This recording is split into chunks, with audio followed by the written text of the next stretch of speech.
No, SBTV. Well, it's all fun and games. We love you guys, and we're here in London town as a whole Major Lazer squad. Squiddy Squizzard. Thank you so much for having us. SBTV, let's go.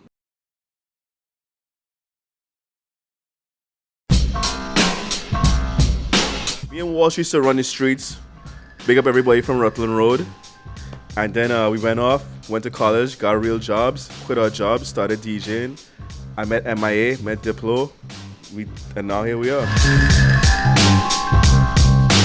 Well, he's from Fort Lauderdale. I'm from Miami, which is where Black Chiney's from. And he was definitely aware of Black Chiney. He knew about Black Chiney. We made bootleg records, like white labels, and put out our mashups. And, basically we locked dancehall. Like those years, it was the biggest thing. So him being a fan of dancehall, he knew about Black Chiney. So when I met him backstage at the Marley Fest in Miami, he already knew about Black Chiney and everything. So we just stayed in contact. But I want to say maybe, Black Chiney was an influence of what we're doing. There were a few other influences, but Black Chiney was one of the few. Black Chiney was one of the first sound systems to incorporate music that wasn't dancehall. There might have been other ones, but they really were owned it. Yeah. Like James Brown, which is something so silly, but they would do that with a busy signal or something, and then Nirvana or pop records. They were the ones that really take it. I think that's the Florida influence, because that's what we come from. Dancehall, even in England, dancehall is even more dancehall. The scenes here, in Florida, even in Jamaica, you're gonna hear pop music on the radio. You're gonna hear rock and roll on the radio. You're gonna hear country on the radio. And in Florida, you're gonna hear bass music, electro, techno, all that stuff. So I think Black Chiney, especially shout out Super Dupes, sick producer, and also I even knew Super Dupes before I knew Walsh, and because we were in the producing world together, and we both worked on a song for Bruno Mars 6 years ago.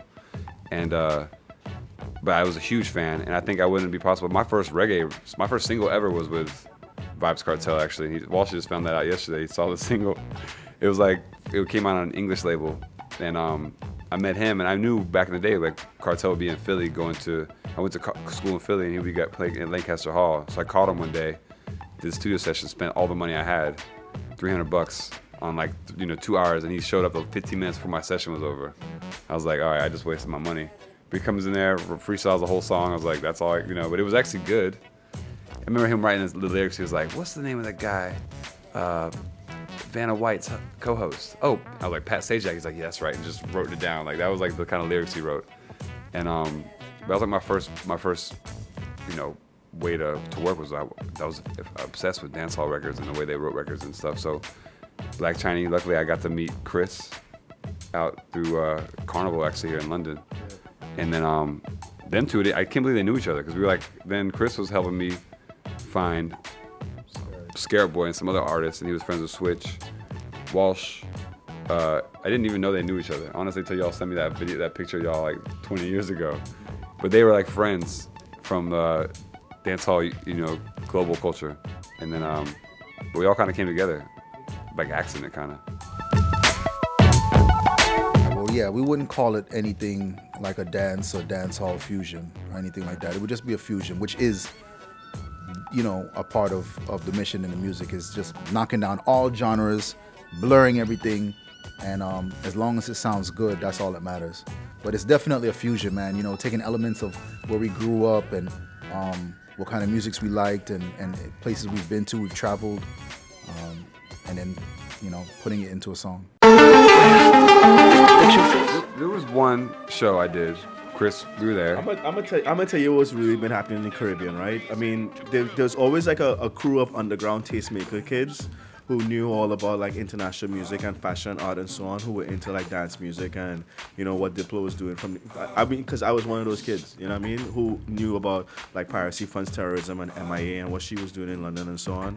But it wasn't big. It wasn't big as it is now. I mean, honestly, I think that the work that we've done over the last 4 years or so has really helped to shine a light, on what's happening outside, and it's definitely grown. So we go to Jamaica now, we play shows for 10,000 kids, Trinidad, 10,000 kids, and they're all crazy and they're all fans, so it's definitely evolved from the first time we went to Jamaica to now. The music the music has always been like I've played parties. There was Altered Fridays in Kingston back in the day. It was like 20 kids, 100 kids. Even what's his name, Jeremy Harden, who was Sean Paul's first producer and manager, who Shaggy. was the man who really bust Sean Paul, and did a lot of work with Shaggy and so on. I mean, he was like a house music dude. He came from that electronic music background, but he took those elements and applied it to what he was making with Sean at the time. And even if you listen back to a lot of those old sounds, they have that really poppy feel to them, and that's why it was able to transcend boundaries. Yeah, much respect to people like Jeremy Harding, Steve McGregor, Lanky, who even like Shaggy and reached out to us from the beginning. Shaggy from the beginning in Lazer Shoes, Big Yard, and people like that believed in us and helped us. Like we never were like outcasts in Jamaica. It was always hard to convince artists, I feel like, to what we were doing to get a good song from them. Now it's like people giving us the best songs they have. Like Busy Signal gave us probably his best record in like 10 years. We appreciate that. When he helped bust him really far, and I think Busy, like a lot of new artists are like smart like that. Chronix is another artist who is universal. But when I think about the fusion we were talking about, like Major Lazer feels like music for like what you kids are from. You're English kids, but you have Caribbean background or African background, or like we're kids in Florida that we grew up and like went to high school with Cuban and Haitian kids. Or it's very much when we go to South America, we go to Venezuela, where like the kids are like mixing the local music, but they have Major Lazer shirts on, and it's everywhere. South Africa, like where we go, it's like the music now is. It feels like it transcends. It's a global sound, and that sounds cheesy and kind of academic, but we're coming from like current music. We're not just coming from like a school. We're in the streets. We're like playing music for kids all over the world, and we're seeing the music evolve, and we're like trying to be with that wave. If you listen to the song, it is an anomaly. Like the first time I heard it, I had a 2-hour radio program in Miami, and the first hour was dancehall and the second hour was soca. I only played it in my soca set because of the BPM. It wasn't matching with anything at dancehall. So the soca crowd loved it. You could mix it literally like it was a soca song, and they loved it. You didn't have to use it as a bridge to go into pop or whatever. It could go right back into soca. So for me, it was embraced by Trinidadians first. And then I saw it go like, a Trinidadian DJ would be at the dancehall party because, you always got to have that soca set. He would play it, and then you see the entire place go crazy. And then a little bit after that, RDX and these other guys started making daggering songs that were at the same BPM. So now dancehall guys are able to mix it because there's about 5 other songs that are of the same BPM and are of the same nature, which is just hard. They just, because when Pon the Floor would come on, it would just completely overpower whatever was playing, before. It was just louder, it was cleaner, it was crisper, which is super rare in Caribbean music to get like a mastered song that's like, on a level. So yeah, man, it took a while, like you said, but eventually everything else around it was like first, and then a community around it started to build, and then that just started to spiral out of control. But the song, in my opinion, never blew up, which is why it still plays, because it's like there hovering, It was a weird place because by the time Beyoncé used the song, like 2 years later, she thought it was completely underground, but it wasn't, because everybody who was in a club knew the song, but it never peaked.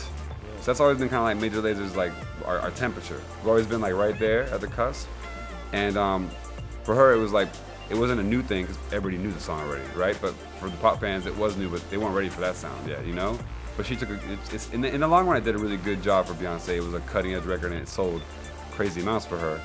And her performance of that is insane, which is like, we were like, what the, it was crazy. You see the videos and stuff, like the projection?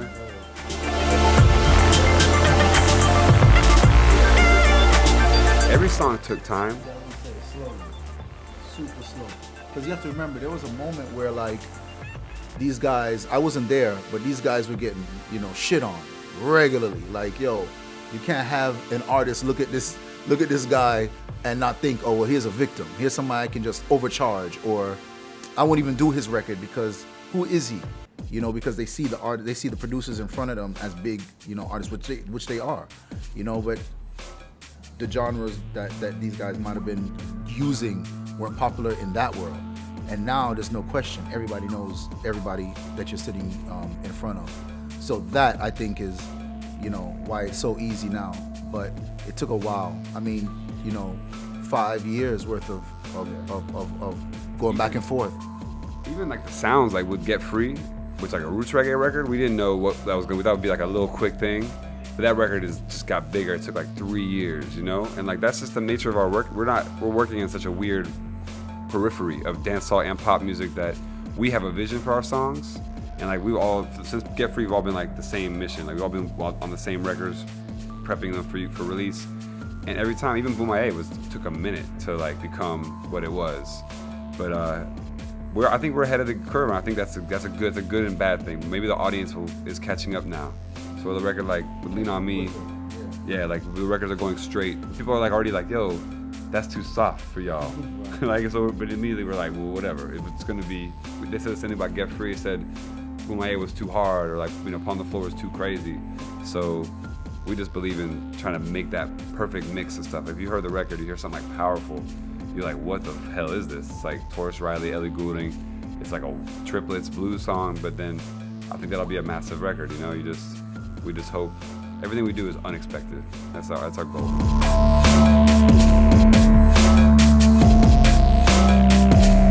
It's probably the best interview we ever had because no one else even knows those are. But you know what though, you differently. I can tell that you actually like maybe would more be into what we're doing than maybe the previous interviewers who probably just working.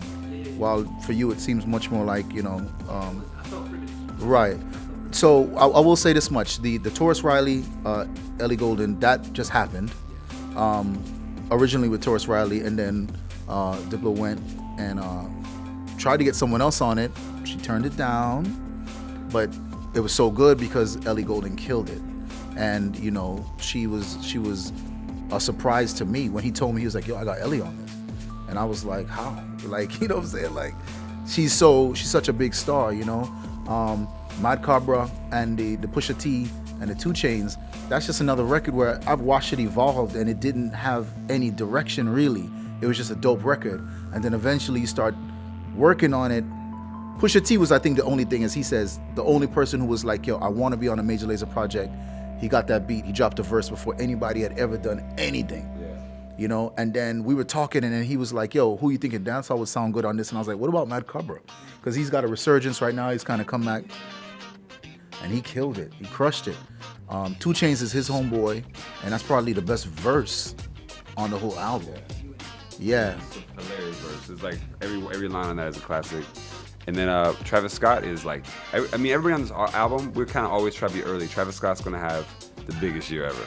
Just mark my words. 2015 is going to be his year. People like Moo, Elephant, the singers, you haven't heard of them yet? It's gonna be like their year. And Chronix, he has huge following in reggae, but like he isn't known outside that world. And we hope this is like that record that can like bring him outside of the reggae world, because he was, Walsh was the first guy to link him, and first exposure was on our mixtape, and we owe it to like him and to reggae world to bring those artists up, as well as the pop girls and whoever else, So I don't know if you heard that song though. Blaze Up the Fire. That's like a real. If you imagine what Chronix and Major Lazer would sound like together, that's like the perfect fusion. And then we just have like the pop stuff is what it is, and it's in like with Ellie and stuff. We give it like a grittiness, and we have records like Roll the Bass, which is like hard as hell. So we. No, it's, yeah. Yeah, man. He lives here, isn't he? From England and shit.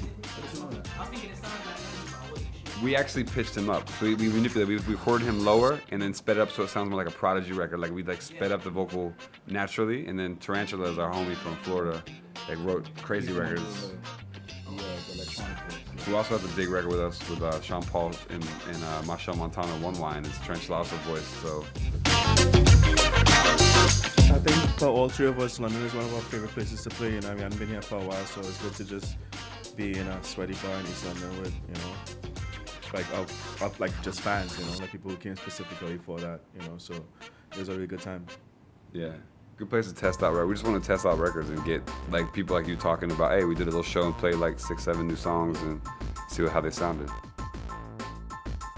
Yo, what's up? This is Major Lazer, and we're asking you to subscribe to SBTV.